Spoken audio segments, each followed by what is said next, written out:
ಬ್ಯಾಂಗ್ಳೂರ್ ಇವಾಗ ನನ್ನ ಮನೆ ಇದೆ. ಮನೆ ಇದೆಯಾ? ಇದೆ ಅಂತ ಅನ್ಕೊಳ್ಳಿ. ಸೈಟ್ ಇದೆ. ಬ್ಯಾಂಗ್ಳೂರಿಗೆ ಒಂದು ಸೈಟ್ ಇದೆ. ಸೊ ಇವಾಗ ನಾನು ಮನೆ ಕಟ್ಬೇಕು. ಯಾರಾದ್ರೂ ಪರ್ಮಿಷನ್ ತಗೋಬೇಕಾ ಹಂಗೆ ಸ್ಟಾರ್ಟ್ ಮಾಡ್ಬೋದಾ? ಇವಾಗ ಮದುವೆ ಆಗಿದೆ, ಪರ್ಮಿಷನ್ ತಗೊಂಡಿರ್ತಾನೆ. ಬೃಹತ್ ಬೆಂಗಳೂರು ಮಹಾನಗರ ಪಾಲಿಕೆ ಅಂತ ಕೇಳಿರ್ತೀರಾ, BBMP. ಸೊ ಅವ್ರ ಹತ್ರ ಅಪ್ರೂವಲ್ ತಗೊಬೇಕು.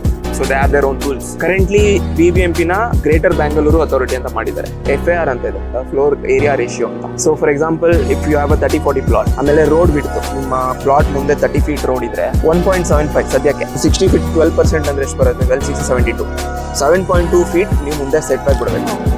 ಸೊ ಏನಕ್ಕೆ ಸೆಟ್ ಬ್ಯಾಕ್ ಮಾಡಬೇಕು? What is advantage and why government has put a rule for set back ಅಂದ್ರೆ, ಆಬ್ವಿಯಸ್ಲಿ ಮನೆ ಕಟ್ಟಬೇಕಂದ್ರೆ we have to definitely take approval. For example ಈಗ ಬ್ಯಾಂಗ್ಳೂರ್ ಅಲ್ಲ, so Bangalore will have its own set of rules. ಏನಕ್ಕಂದ್ರೆ government should collect taxes ಅಲ್ಲ. So tax collect ಮಾಡ್ಬೇಕಂದ್ರೆ ಅವರು ಅಕೌಂಟ್ಸ್ನ ಕ್ಲೀನಾಗಿ ಮ್ಯಾನೇಜ್ ಮಾಡಬೇಕು.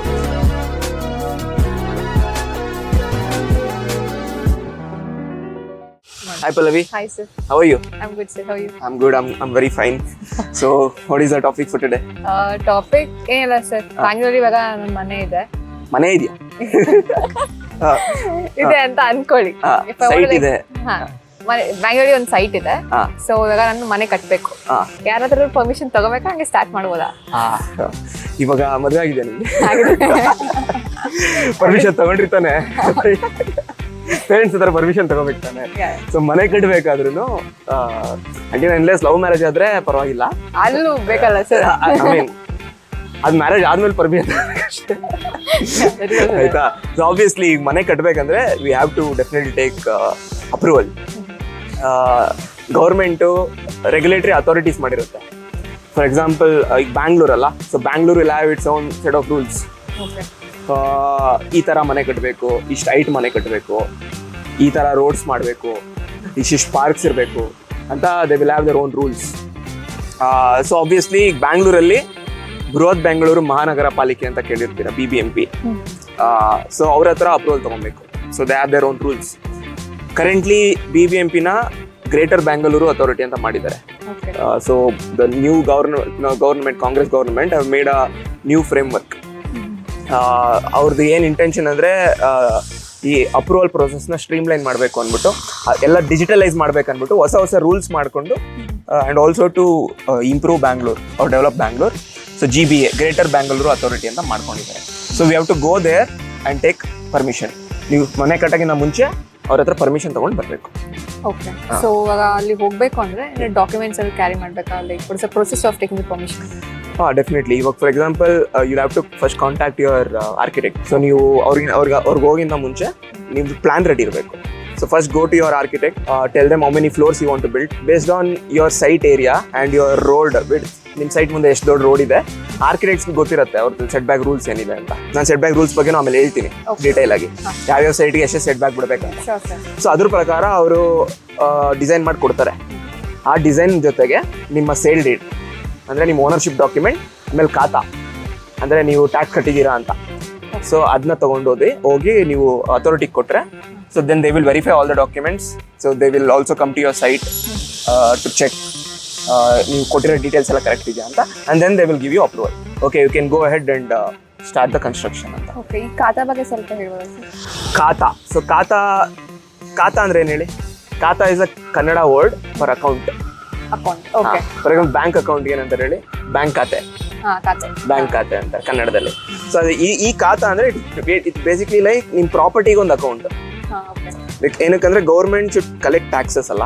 ಸೊ ಟ್ಯಾಕ್ಸ್ ಕಲೆಕ್ಟ್ ಮಾಡ್ಬೇಕಂದ್ರೆ ಅವರು ಅಕೌಂಟ್ಸ್ನ ಕ್ಲೀನಾಗಿ ಮ್ಯಾನೇಜ್ ಮಾಡಬೇಕು.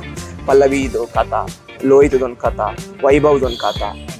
ಸೊ ಇದು ಅಂದ್ರೆ ಈಗ ಪಲ್ಲವಿದು ನಿಮ್ಮ ಪ್ರಾಪರ್ಟಿಗೂ ಒಂದು ಇದಿರತ್ತೆ, ಐಡೆಂಟಿಟಿ. ಸೊ ದಟ್ ಈಸ್ ಖಾತೆ. ಸೊ ಅದರಲ್ಲಿ ಎ ಖಾತಾ, ಬಿ ಖಾತಾ ಅಂತ. ಎ ಖಾತಾ ಅಂದ್ರೆ basically it is a premium status. ತುಂಬಾ ಫೀಚರ್ಸ್ ಇರುತ್ತೆ. ಏನಂದ್ರೆ ಅಡ್ವಾಂಟೇಜಸ್ ಆಫ್ ಎ ಖಾತಾ ಅಂದ್ರೆ, ಎ ಖಾತಾ ಏನಕ್ಕೆ ಕೊಡ್ತಾರೆ ಬೇಸಿಕ್ಲಿ ಅಂದ್ರೆ, so the BBMP or which ever regulatory body is identifying your property. ಅಂದರೆ ಇದು ಎಲ್ಲ ರೂಲ್ಸ್ನು ಕಂಪ್ಲೈ ಮಾಡಿದೆ ಈ ಪ್ರಾಪರ್ಟಿ. ನಾನೇನೇನು ಲೇಔಟ್ ರೂಲ್ಸ್ ಹಾಕಿದ್ದೀನಿ ಟಿಕ್ ಆಗಿದೆ, ಆಮೇಲೆ ನಾನು ಏನು ರೋಡ್ ಕೊಡ್ಬೇಕಂತ ಹಾಕಿದ್ದೀನಿ ಎಲ್ಲ ಟಿಕ್ ಆಗಿದೆ. So BBMP will give A khata status to your property. ಆಯ್ತಾ. ಅಡ್ವಾಂಟೇಜಸ್ ಏನಂದ್ರೆ ಪ್ಲಾನ್ ಅಪ್ರೂವಲ್ ಈಸಿಯಾಗಿ ಸಿಗುತ್ತೆ. ಆಯ್ತಾ. ಅದಾದ್ಮೇಲೆ ಬ್ಯಾಂಕ್ ಲೋನ್ಸ್ಗೆ ಈಸಿಯಾಗಿ ಸಿಗುತ್ತೆ ನಿಮಗೆ. ಅದಾದ್ಮೇಲೆ ನೀವು ರೀಸೇಲ್ ಮಾಡ್ಬೇಕಂದ್ರೆ for example if you have to sell your property, if you have a khata status, so ಜನ ಟ್ರಸ್ಟ್ ಮಾಡ್ತಾರೆ. ಓಕೆ, ಎ ಖಾತಾ ಅಲ್ಲ, ಸೊ ಆರಾಮಾಗಿ ನಾನು ತಗೊಬೋದು ಈ ಲ್ಯಾಂಡ್ನ ಅಂತ. ಅದೇ ಬಿ ಖಾತಾ ಅಂದ್ರೆ ನೀವ್ ಹೇಳಿ ಏನಂದ್ರೆ ಬಿ ಖಾತಾ ಅಂದ್ರೆ ರೆಗ್ಯುಲೇಷನ್ಸ್ ಇರಲ್ಲ, ಫಾಲೋಯಿಂಗ್. ಸೊ ಅದು ರೂಲ್ಸ್ ಅವ್ರೇನು BBMP ಅವ್ರದ್ದು ರೂಲ್ಸ್ ಇರುತ್ತೆ, ಅವ್ರ greater Bengaluru GBA. For example ಇವಾಗ ಇನ್ನೊಂದಂದ್ರೆ BBMP and GBA are same ನಾವು. BBMP ಹಳೆ ಹೆಸರು, GBA ಹೊಸ ಹೆಸರು, ಸ್ವಲ್ಪ ರೂಲ್ಸ್. ಸೊ GBA ಹತ್ರ ಏನೋ GBA ಏನು ರೂಲ್ಸ್ ಇದೆ ಅದು ಕಾಂಪ್ಲೈಂಟ್ ಆಗಿಲ್ಲ ಅಂದ್ರೆ then that land will have B khata status. ಅಂದ್ರೆ ಸ್ವಲ್ಪ ರೂಲ್ಸ್ ಫಾಲೋ ಆಗಿದೆ, ಸ್ವಲ್ಪ ರೂಲ್ಸ್ ಫಾಲೋ ಆಗಿಲ್ಲ. ಸೊ ಅವರು ಟ್ಯಾಕ್ಸ್ ಕಟ್ತಾರೆ, but the regulatory body will put them under B khata status. Like completely organized and well followed rules will come into A khata. Correct. So B khata ಯಾರು like ಮಾಡಿರೋ proper following ಅವ್ರಿಗೆ B khata. So B khata ಅಂದ್ರೆ ಸ್ವಲ್ಪ ನಿಮ್ bank loans ಎಲ್ಲ ಈಸಿಯಾಗಿ ಸಿಗಲ್ಲ. ಆಮೇಲೆ ಅಪ್ರೂವಲ್ಗೂ ಅಷ್ಟೇ ಸ್ವಲ್ಪ ತುಂಬಾ ಸ್ಕ್ರೂಟಿನಿ ಮಾಡ್ತಾರೆ. ಸೊ ಅವರು ಅನೋಯಿಂಗ್ಲಿ ಮಾಡಿದಾರ like knowingly. So like A khata B khata ಆಯ್ತಲ್ವಾ, ದಟ್ ರೂಲ್ಸ್ ರೆಗ್ಯುಲೇಷನ್ಸ್ ದೇ ಮಾಡಟ್ ನೋ ಅಲ್ವಾ. ನೋಯಿಂಗ್ಲಿನೂ ಮಾಡಿರ್ಬೋದು, ಅನ್ನೋಯಿಂಗ್ಲಿನೂ ಮಾಡಿರ್ಬೋದು. If end of the day if the rules are not followed, it is going to be a B khata property. ಅದಾದ್ಮೇಲೆ ಇನ್ನೊಂದು ಈ ಖಾತಾ ಅಂತ ಕೇಳಿರ್ತೀರಾ. ಈ ಖಾತಾ ಅಂದ್ರೆ so basically there are only two status for your land or your plot, A khata or B khata. E khata is nothing but government has made a new rule saying all your accounts should be digitalized. ಆಯ್ತಾ. So ನಿಮ್ದು ಪ್ರಾಪರ್ಟಿನ you should upload to the government website. It is easy for them to collect taxes. ಎಲ್ಲ digitalise ಇದ್ರೆ, ಇಲ್ಲಾಂದ್ರೆ ಎಲ್ಲ files ತೆಗಿಬೇಕು, one by one ಅಂತ ಮಾಡಬೇಕು. So if it is all digitalised, so they can send you reminders yearly, please pay your tax for this so and so account ಅಂತ. So ಈ ಖಾತಾ ಮಾಡ್ಕೊಬೇಕಂದ್ರೆ ನಿಮ್ದು ಏನು ಎ ಖಾತಾ ಅವ್ರ ಬಿ ಖಾತಾ ಲ್ಯಾಂಡ್ ಇದೆ ಅದನ್ನ ಗೌರ್ಮೆಂಟ್ ವೆಬ್ಸೈಟ್ಗೆ ಹೋಗ್ಬಿಟ್ಟು, ಈ ಖಾತಾ ವೆಬ್ಸೈಟ್ಗೆ ಹೋಗ್ಬಿಟ್ಟು then you have to get a E khata certificate. ಅಷ್ಟೇ, ಏನೇನಿಲ್ಲ. E khata is not a status, it is just you are digitalising your khata ಅಷ್ಟೇ. ಇವಾಗ 4 ಮನೆ ಕಟ್ಟಬೇಕು ಅಂತ 3 ಫ್ಲೋರ್ಸ್ ಮನೆ, ಆ ಥರದ ಏನಾದ್ರು ಹೊಸದಾಗಿ ರೂಲ್ಸ್ ಏನಾದ್ರು? ಡೆಫಿನೆಟ್ಲಿ ಇದೆ. ಎಸ್. ಫಾರ್ ಎಕ್ಸಾಂಪಲ್ ಏನಂದ್ರೆ FAR ಅಂತ ಇದೆ, ಫ್ಲೋರ್ ಏರಿಯಾ ರೇಷಿಯೋ ಅಂತ. So for example if you have a 30-40 plot, ಆಮೇಲೆ ರೋಡ್ ಬಿಡ್ತು, ನಿಮ್ಮ ಪ್ಲಾಟ್ ಮುಂದೆ 30 ಫೀಟ್ ರೋಡ್ ಇದ್ರೆ 1.75 ಸದ್ಯಕ್ಕೆ ಅಂದ್ರೆ 1200 square feet into 1.75. So it will come around somewhere around 2100 square feet. So built up area ಅಂತೀವಿ. ನೀವು ಅಷ್ಟು ಏರಿಯಾ ಮನೆ ಕಟ್ಬೋದು. And number of floors you decide. ಆಯ್ತಾ. G+1 ಕಟ್ಟಬೇಕಾ, G+2 ಕಟ್ಟಬೇಕಾ ಡಿಸೈಡ್ ಮಾಡಿ. ಅದಕ್ಕೂ ಏನಿದೆ rules, ground plus 12 feet height ಮಾತ್ರ ನೀವು ಕಟ್ಬೋದು. 12 ಫೀಟ್ ಹೈಟ್. ಓಕೆ, ಎಷ್ಟು ಫ್ಲೋರ್ಸ್ ಬರುತ್ತೆ ಸರ್? 12 ಫೀಟ್ ಅಂದ್ರೆ ನೋಡಿ ಎಷ್ಟು 40 ಫೀಟ್ ಆಗುತ್ತೆ ಆಲ್ಮೋಸ್ಟ್. ಸೊ ನೀವು ಒಂದೊಂದು ಫ್ಲೋರು 10 ಫೀಟ್ ಅನ್ಕೊಂಡ್ರೆ 4 ಫ್ಲೋರ್ ಕಟ್ಬೋದು. Ground stilt plus 4 floor, G+4 ವರೆಗೂ ನೀವು ಕಟ್ಬೋದು. ಓಕೆ. ಸೊ ಅದರಲ್ಲಿ ರೋಡ್ ಸೈಜ್ ಮೆಜರ್ಮೆಂಟ್ಸ್ ಏನಾದ್ರು? ಅದೇ 30 ಫೀಟ್ ಇದ್ರೆ ಇಷ್ಟಿರುತ್ತೆ. 30 ಫೀಟ್ಗಿಂತ ಜಾಸ್ತಿ ಏನಾದರೂ ಇದ್ರೆ ಅವಾಗ ಬೇರೆ, for example you have to contact the authority. So ಅವ್ರ ಹತ್ರ ಹೋಗಿ ಕೇಳಿ, ಸೊ 30 ಫೀಟ್ಗಿಂತ ಜಾಸ್ತಿ ರೋಡ್ ಇದೆ, ನಾನು ಎಷ್ಟು ಡೆವಲಪ್ ಮಾಡಬೇಕು ಅಂತ ಅವ್ರನ್ನೇ ಹೋಗಿ ಕೇಳ್ಕೊಂಬಿಟ್ರೆ it is better. Because it be problem again. Correct. ಇವಾಗ 5 ಫ್ಲೋರ್ಸ್ ಕಟ್ಬಿಟ್ಟಿದ್ದಾರೆ, ರೋಡ್ ಚಿಕ್ಕದಿದೆ. ಹೌದು, ಅವರು ಇವಾಗ ತುಂಬಾ ಕಟ್ಟೋದು. For example 30-40 is a standard plot size in Bangalore ಅಲ್ವಾ. ಆಮೇಲೆ ಎಷ್ಟು G+1, G+2, G+3, G+4 ವರೆಗೂ ಒಂದು ಸ್ಟ್ಯಾಂಡರ್ಡ್ ರೂಲ್ಸ್ ಮಾಡಿದ್ದಾರೆ. ಅದಕ್ಕಿಂತ ನೀವು ಜಾಸ್ತಿ ಕಟ್ಟಬೇಕಂತ ಹೇಳಿದ್ರೆ it's better to go to the authority directly. ಯಾಕಂದ್ರೆ ಇಟ್ಸ್ ಅ ಬಿಗ್ ಡೆವಲಪ್ಮೆಂಟ್ ಅಲ್ಲ. ಸೊ ಅವ್ರ ಹತ್ರ ಹೋಗಿ ಅವ್ರ ಹತ್ರನೇ ಕುತ್ಕೊಂಡು ಮಾತಾಡಿ then take approval from them. Okay. ನೀವು ಸ್ಟಾರ್ಟಿಂಗ್ ಅಲ್ಲಿ ಸೆಟ್ ಬ್ಯಾಕ್ಸ್ ಬಗ್ಗೆ ಹೇಳಿದ್ರಾ ಸರ್? ಹಾಂ. ಸೊ ಅದು ಏನು set backs? Set back is basically the area around your house. ನೀವು ಮನೆ ಕಟ್ತೀರಿ, for example you have a plot ಅಲ್ವಾ. ಸೊ ನೀವು ಮನೆ ಇಷ್ಟು ಮಾತ್ರ ಕಟ್ತೀರಾ, ಸುತ್ತ ನಿಮ್ಗೆ ಜಾಗ ಬಿಡಬೇಕು, breathing space for your house. Okay.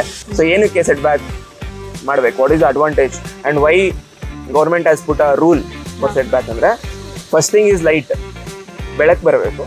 Second thing is ventilation, ಗಾಳಿ ಬರಬೇಕು. ಥರ್ಡ್ ಥಿಂಗ್, ಇಂಪಾರ್ಟೆಂಟ್ ಥಿಂಗ್ ಅಂದರೆ ಮೇಂಟೆನೆನ್ಸ್. ಫಾರ್ ಎಕ್ಸಾಂಪಲ್ ಆಚೆ ನಿಮಗೆ ಪ್ಲಂಬಿಂಗ್ ಲೈನ್ಸ್ ಎಲ್ಲ ಇರುತ್ತೆ, ಆಯ್ತಾ. ಅದನ್ನ ಮೇಂಟೆನೆನ್ಸ್ ಈಸಿಯಾಗಿ ಮಾಡಬೇಕು. ಇವಾಗ ಏನೋ ಒಂದು ಕ್ಲಾಗ್ ಆಯಿತು, so maintenance person should easily access that area ಅಂತ. Okay. Set back rules. ಆಮೇಲೆ ನಿಮ್ಮ ನೇಬರ್ಗೂ ಅಷ್ಟೇ. ಪ್ರಾಬ್ಲಮ್ ಅದು. ಸೊ ಫಾರ್ ಎಕ್ಸಾಂಪಲ್ ನೀವು ಫುಲ್ ಮನೆ ಕಟ್ಕೊಂಡ್ಬಿಟ್ರೆ even let's your neighbour also builds yeah full. So ಈ ಕಡೆ where is the you can't have a window there. Yeah so where is the light, where is the ventilation air. So ನಿಮ್ದು ಲೈಫ್ದು ಕ್ವಾಲಿಟಿನೇ ಕಮ್ಮಿ ಆಗ್ಬಿಡುತ್ತೆ. There is no light and air. So ಅದ್ರದ್ದು rules, for example there is a GBA has made a new rule. Okay. So we'll display that on the this thing. So for example, ನಿಮ್ಮ plot ಏನಾದರೂ ಆಯ್ತಾ 600 square feet ಇದೆ ಅಂದರೆ 20-30 site ಆಗಿದ್ರೆ front side you have to leave 2.5 feet ಮುಂದೆ. 2.5 ಸೈಡ್ಸಲ್ಲಿ ಒಂದು ಸೈಡಲ್ಲಿ ಸಾಕು. ಅಂದರೆ ಚಿಕ್ಕ ಪ್ಲಾಟ್ ಆಗಿರೋದು 600 ಸ್ಕ್ವೇರ್ ಫೀಟ್. ನೀವು 2 ಸೈಡ್ ಬಿಟ್ಟರೆ ನಿಮಗೆ ತುಂಬ ಲಾಸ್ ಆಗುತ್ತೆ. ಸೊ ಇವಾಗ ಮೊದಲು ಹಂಗಿತ್ತು, 2 ಸೈಡು ಬಿಡಬೇಕಂತ ಇತ್ತು. ಇವಾಗ GBA has made a easy rule. So ನಿಮ್ದೇನೋ 600 ಸ್ಕ್ವೇರ್ ಫೀಟ್ ಪ್ಲಾಟ್ ಇದ್ರೆ ಒಂದ್ ಕಡೆ 2 ಅಡಿ ಬಿಡಿ ಸಾಕು, 2 ಫೀಟ್ ಬಿಟ್ರೆ ಸಾಕು. Back side you don't have to leave any set back, because since it is a 600 square feet plot, if you leave all the sides ಒಳಗಡೆ it will be a very compact house.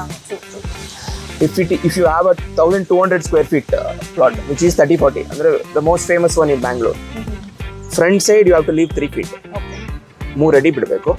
Both the sides you have to leave 2.3 feet. Both the sides ಆಯ್ತಾ. Back side also you have to leave 2.3 feet. 1500 square feet ಅಂದರೆ 30/50. It is same as 1200 square feet. So ಅಲ್ಲೇನು ಬಿಡ್ತೀರಾ, exactly 3 feet in the front, 2.3 feet on the sides, and 2.3 feet on the back. So it's gonna like increase for the number, like square feet increase adashtu setbacks are like. Yes. So ನಿಮ್ದೇನಾದ್ರೂ 2400 square feet land ಅಂದರೆ 60-40. Okay. 6/24 ಅಲ್ಲ. So 2400 square feet ಜಾಗ ಇದ್ರೆ, so your front side will be 12% of depth. Okay. ಅಂದರೆ for example this is your land ಅನ್ಕೊಳ್ಳಿ. So this is 40 and this is 60 feet. ಅಂದರೆ 60 feet depth ಇದೆ ಅನ್ಕೊಳ್ಳಿ. 12% of 60 feet. Okay. So 60 feet 12% ಅಂದರೆ ಎಷ್ಟು ಬರುತ್ತೆ? 12 6 72. 7.2 feet ನೀವು ಮುಂದೆ ಸೆಟ್ ಬ್ಯಾಕ್ ಬಿಡಬೇಕು. ಓಕೆ. ಆಯ್ತಾ. ಸೈಡ್ಸ್ ಅಲ್ಲಿ 8% ಆಫ್ ಯುವರ್ ವಿಡ್ತ್ ಅಂದ್ರೆ 8% of 40. 8 4 32. So 3.2 feet 3.2 feet. Back side again it is 8% of the depth. 8% of depth ಅಂದ್ರೆ 60. 6 sides 48. 4.8 feet at the back. ಅರ್ಥ ಆಯ್ತಲ್ಲ.